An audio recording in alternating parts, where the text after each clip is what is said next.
международна награда, която се дава на известни личности, допринесли за духовното развитие. Неговата тема ще бъде справянето с комунистическото минало. Продължаваме с други думи по тематиката, която ни вълнува този ден. И нека тук дам думата на монсеньор Халик.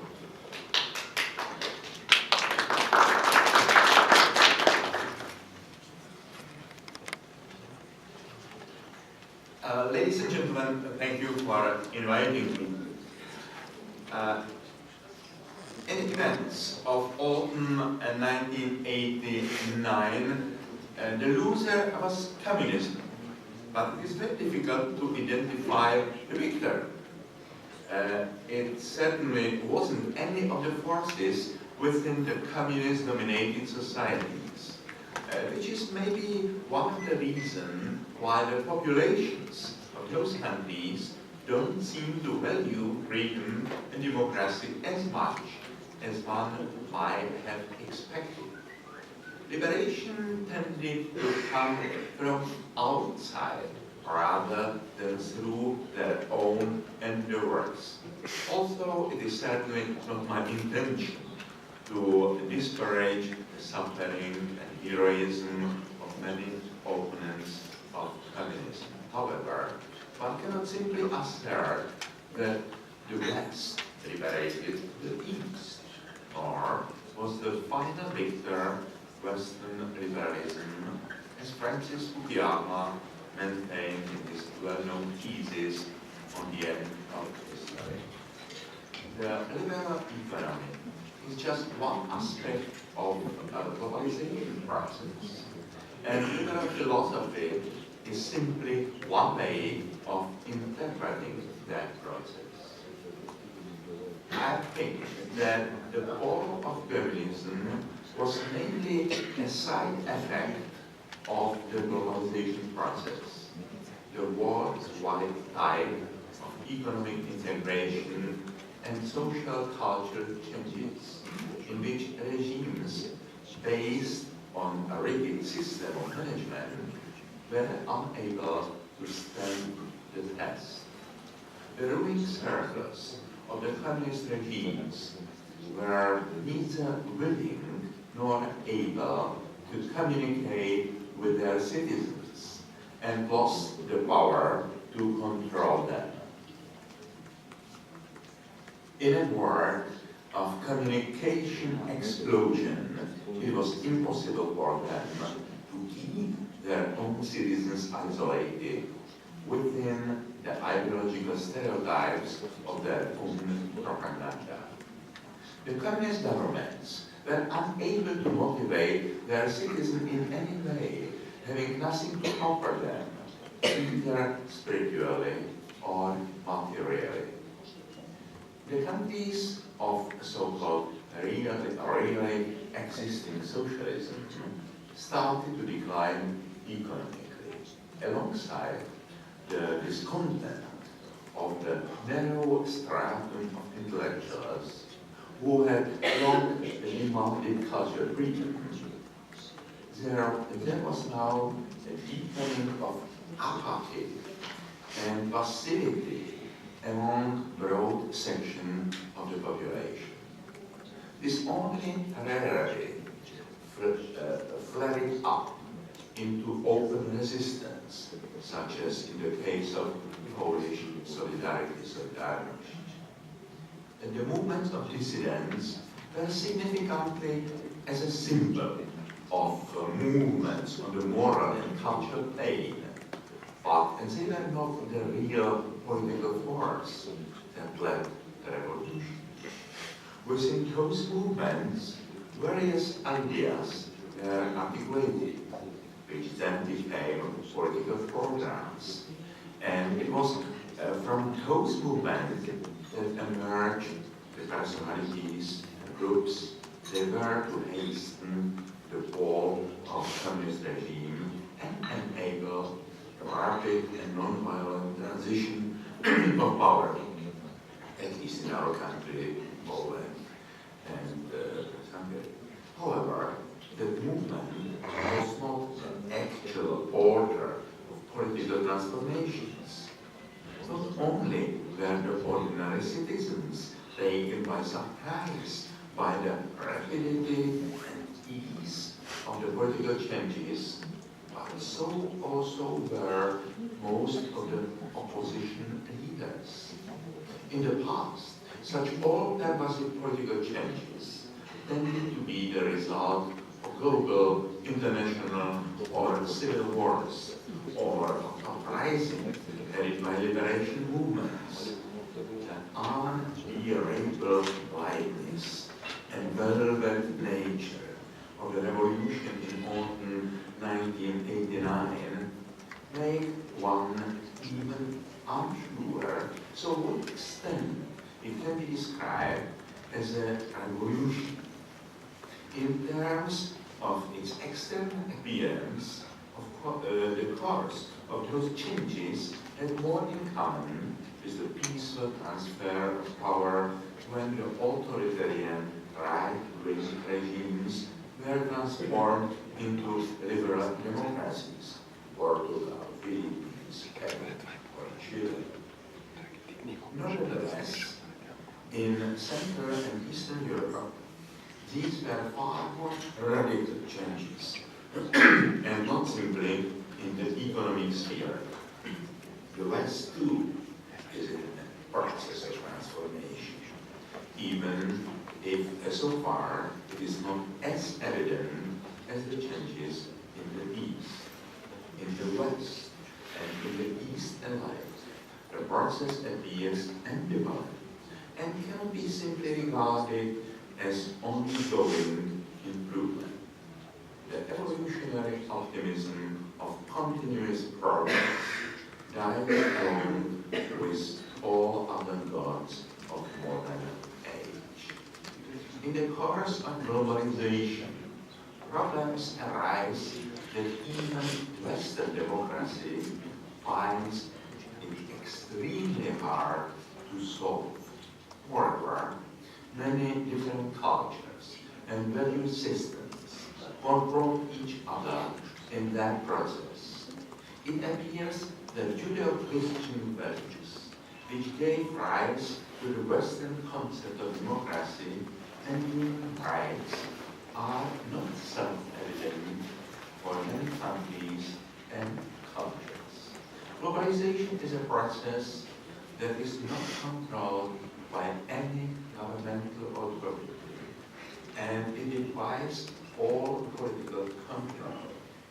Attempts to create some kind of international authority to ensure a legal framework for mutual communication and help prevent and solve conflicts of interest between various groups have had only limited success. There is much talk in Eastern Europe about the need to come to terms with the communist past, and clearly that important task has yet to be fulfilled. Condemning communism is not simply a matter of bringing to trial a couple of communist criminals or distancing oneself verbally from the old regime and its ideology. It means pointing clearly to the anthropological roots of totalitarianism, to those forms of behavior and character traits that enabled the totalitarian regime to survive for so long. What kept communism in power was not belief in an ideology, but instead an unwritten pact between the rulers and the ruled. So long as citizens conformed, the state would ensure them a certain degree of social security and would tolerate all sorts of things, poor, working, moral, petty everyday economic crime, with respect to the people's property, etc.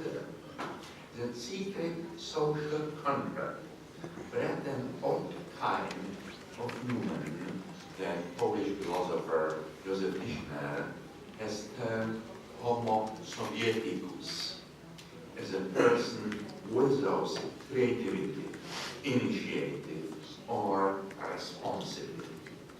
The persuasion that the mere existence of a free market and the privatization of property will give life to a new, better humankind is as naive as was the Marxist expectation that this could be reached by politicization and socialization. Men is simply not primarily determined by economic factors of social development, as Marx says, or as it is believed of some theoreticians of upside-down Marxism, the post-communist market fundamentalists. They inherited this type of liberals, inherited from Marxism a primitive economic determinism, what was used to call ironically the fairy tale about the base and the superstructure. The communists anticipated that changes in economic base, the elimination of private ownership and the social ownership of the means of production would automatically bring about changes within the cultural and spiritual superstructure and engender a new socialist.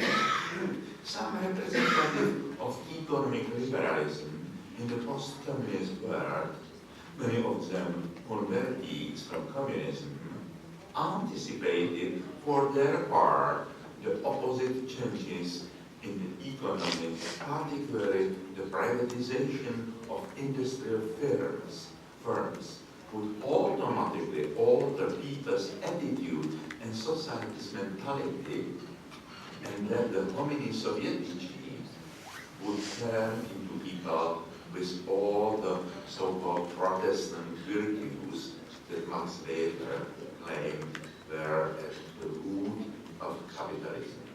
In our country, the last communists became the first capitalists. They were the people, the only people, they had the capital of informations, of money and connections. And if they were not allowed to enter the political life because we had this war, they entered the economic life. They became very powerful enterprisers and rich men. And then they could manipulate the political scene as well. I think you know something about it also from Bulgaria. However, it is easier to make a soup out of fish than to turn fish soup back into fish again. The creation of a moral biosphere for a culture society in the economy and politics of the post-communist countries would seem to demand somewhat profound changes and more complex nurturing the changes of ownership or economic relations. Young democracies in post-communist countries, also in such countries that belonged to the most stable and solid European democracies between the world wars, as in Czechoslovakia, still experience the distressful way through the desert. People are exposed to all kinds of temptations. I had a nice story about Indians who were being removed by colonists from their original settlements and brought to new ones.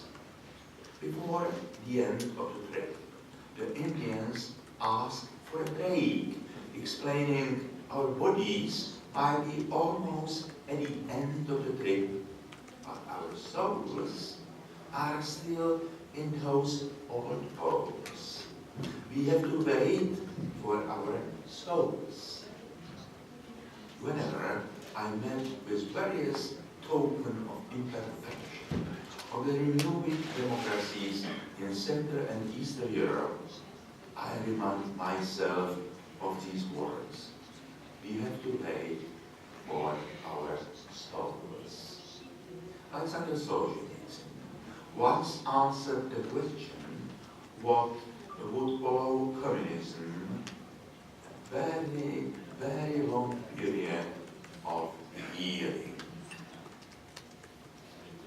Today, not only the countries of Central and Eastern Europe are watching with great concern the attempts of Kremlin rulers to resurrect the old empire. The old-style Russian nationalism and imperial dreams are still very much alive and very much dangerous. In the light of the dangerous development in Russia, we must be aware of our responsibility for preserving and enhancing the great project of a united Europe. The strong political integration of Europe is the only protection for the European nations, not only against external dangers, but even more so against an explosion of barbarism within, against the extreme nationalism, chauvinism, and xenophobia that are once more raising their ugly heads in the countries of Europe.